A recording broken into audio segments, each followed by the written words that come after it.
Selamat malam, balik lagi bersama gua, Krisna, di Isolasi Malam.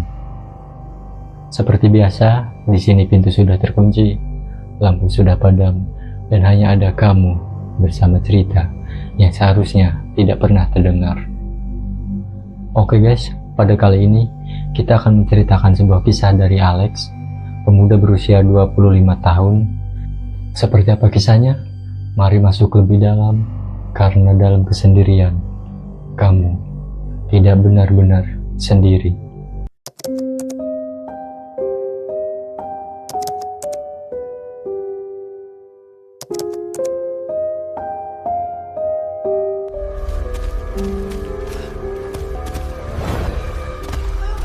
Minggu pertama, tinggal di apartemen lantai paling atas adalah hal yang sangat sempurna bagi Alex.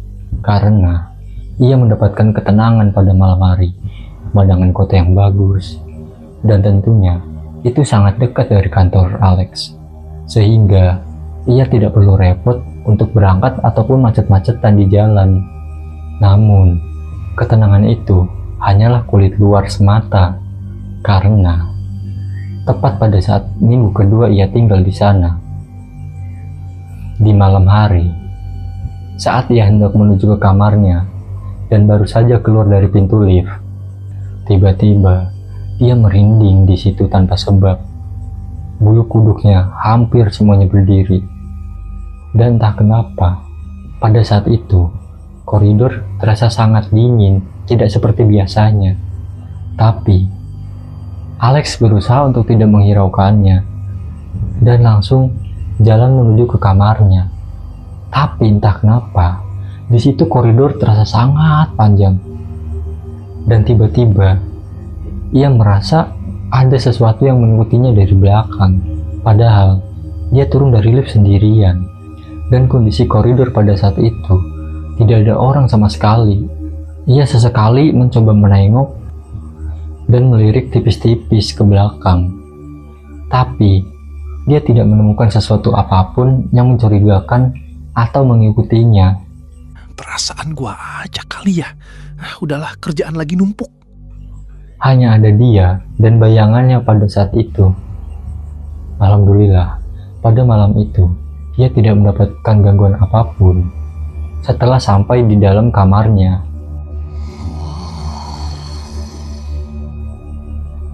dan pada keesokan hari, ia tetap bekerja seperti biasa. 2 hari berselang setelah kejadian itu, Alex terbangun pukul 2 pagi karena keheningan pada malam itu dipecahkan oleh suara langkah kaki yang ia dengar dari atas plafonnya. Suara apa itu? Bagaimana bisa ada suara langkah kaki di atas? Sedangkan ini lantai paling atas, dan di atas cuma ada beton dan atap gedung. Sudahlah, mungkin hanya halusinasi aja. Alex pun hanya bisa terdiam di situ. Matanya hanya terfokus pada langit-langit di atasnya. Tiba-tiba keringat dingin mulai mengucur dari tubuhnya.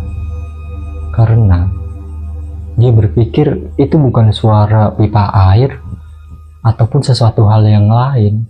Itu suara langkah kaki yang jelas. Seolah ada seseorang yang sedang mondar-mandir di atas plafonnya dia, dan suara langkah kakinya itu bergema di satu ruangannya dia, dan membuatnya tidak bisa tidur pada malam hari itu hingga keesokannya dia harus bekerja di kantornya. Ia sangat tidak bersemangat pada hari itu. Apa yang terjadi pada malam hari itu sangat mengganggu pikirannya hingga tidak bisa fokus pada pekerjaan. Dan saat pikirannya sedang kacau, ia di situ bengong hingga akhirnya disapa oleh temannya yang bernama Rian. Lek, Alek, oi Lek. Iya, kenapa Yan? Astaga, gue panggilin dari tadi. Lu lagi mikirin apa sih? Berat banget kayaknya. Enggak Yan, gue cuma kepikiran kejadian semalam aja Yan. Gak masuk akal aja, karena gue denger ada orang jalan dari atas plafon, padahal lantai kamar apartemen gue paling atas. Halusinasi lu aja kali itu. Udah, fokus kerja lagi, Lek. Mendengar hal itu, Rian pun agak tidak percaya dan menganggap Alex halusinasi pada malam itu. Seminggu kemudian, itu tidak ada gangguan apapun. Dan di situ, Alex merasa tenang karena menganggap semua itu hanyalah kebetulan belaka. Tapi, ada suatu hal yang akan dia hadapi dan mungkin dia tidak akan siap. Dan betul saja, 2 hari kemudian, saat ia merasa semuanya tenang dan sudah aman, dan keheningan yang dia rindukan itu sudah kembali. Dan keheningannya sama seperti saat awal dia masuk ke apartemen itu. Tapi pada saat ia sudah tidur, ia bermimpi suatu hal yang aneh. Pada malam hari itu, ia bermimpi bertemu satu anak kecil saat ia sedang turun dari lift di salah satu lantai. Anak kecil itu masuk ke dalam lift dan hanya berdua bersama Alex saat itu. Tapi saat ia melihat pertama kali anak kecil itu, ia memakai gaun putih yang bersih. Namun seiring turunnya lift itu, jadi kondisinya tuh lantainya makin rendah, dan keanehannya ataupun suasana di situ tiba-tiba berubah menjadi mencekam.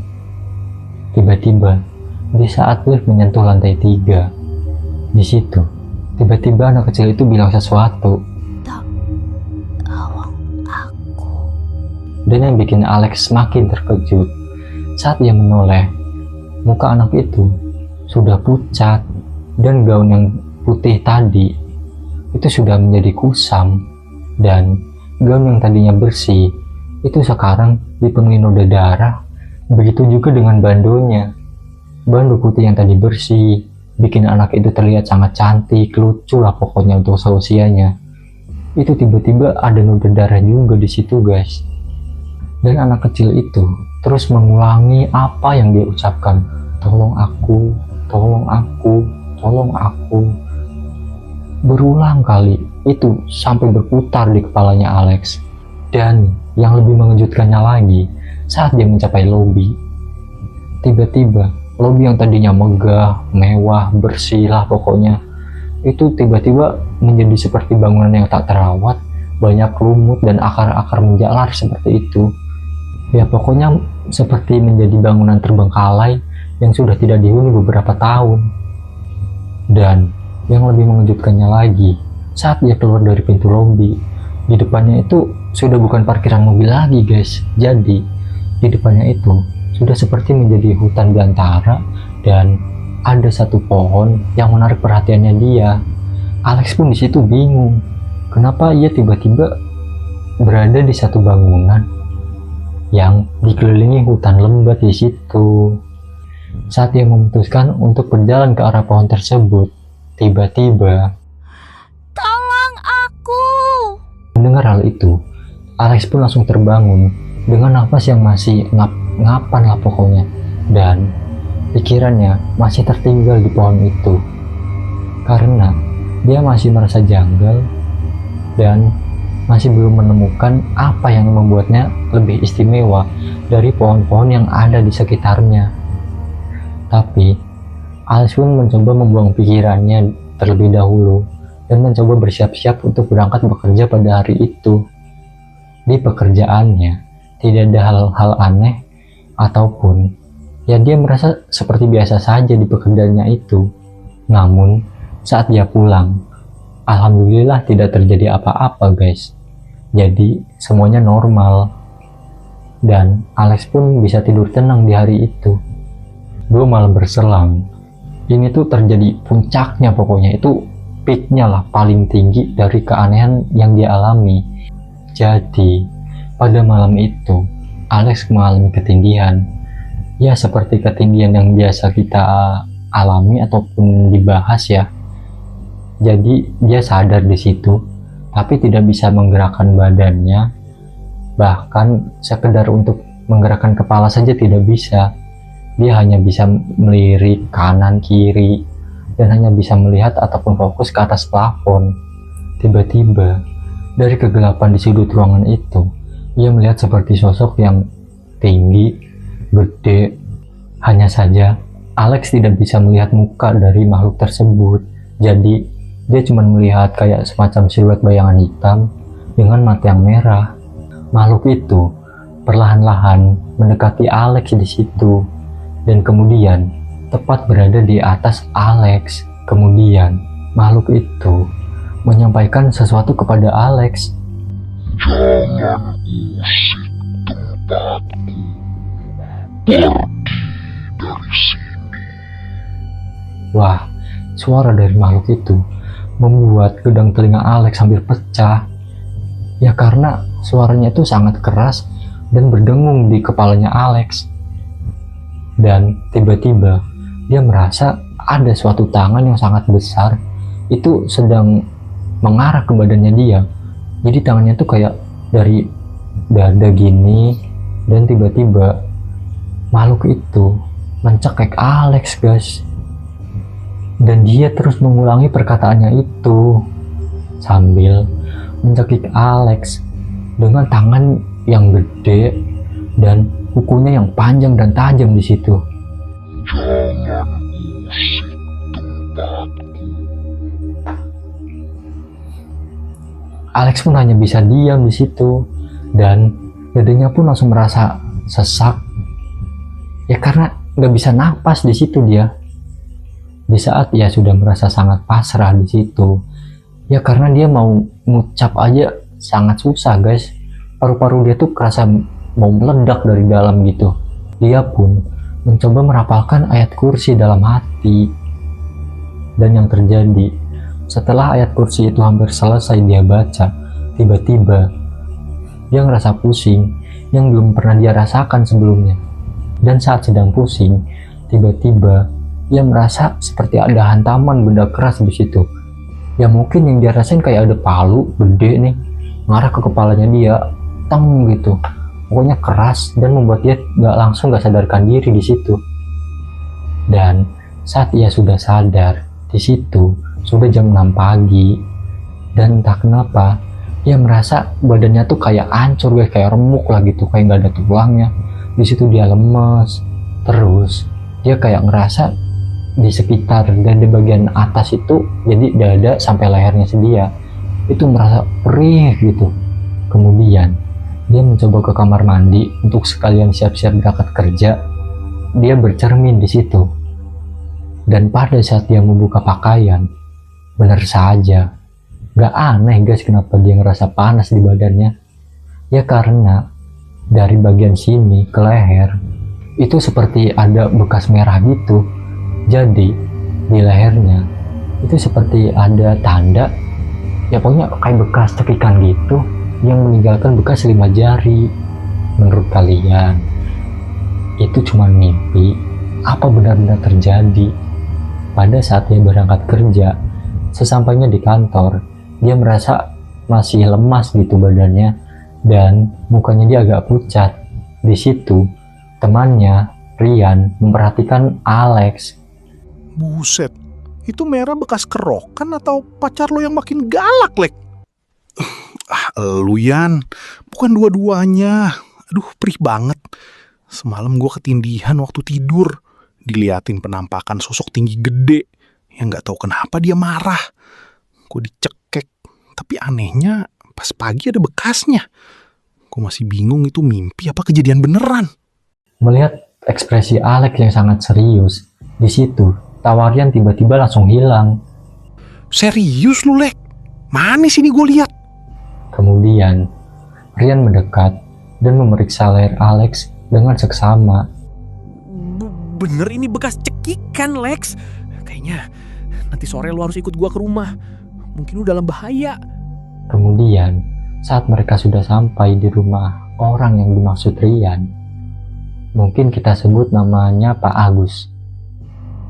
Alhamdulillah di situ Pak Agus ada di rumah, dan mereka pun langsung disuruh masuk ke dalam ruangannya Pak Agus. Di situ Alex menceritakan apa yang dia alami kepada Pak Agus. Dari apa yang Bapak lihat dan rasakan, sepertinya sosok itu tersinggung dengan apa yang Alex lihat. Alex sempat punya niat berani datang ke rumahnya. Ke rumahnya? Maksudnya gimana, Pak? Nah, sebelum ada bangunan itu, dulunya di situ adalah hutan lebat. Dan sosok itu adalah makhluk terkuat di sana. Nah, Alex pernah diperlihatkan sebuah pohon besar dan tinggi tepat di depan bangunan itu kan. Nah, itu rumahnya, Nak. Dan sekarang sosok itu marah karena Nak Alex sempat punya niat lancang untuk mendatangi pohon itu tanpa permisi. Saya tidak berniat lancang, Pak.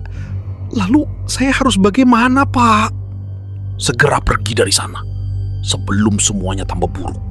Tidak ada negosiasi dengan sosok itu. Apakah tidak ada cara selain pergi dari sana, Pak? Tidak.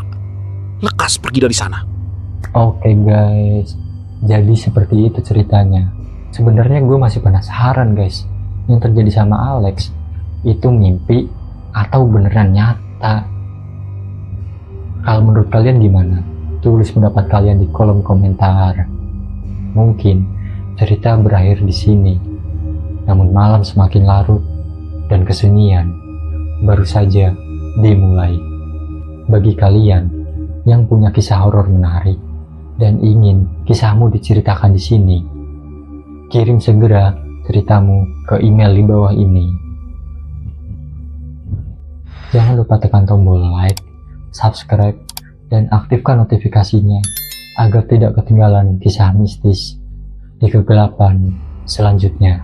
Tetap waspada dan sampai jumpa di kegelapan selanjutnya.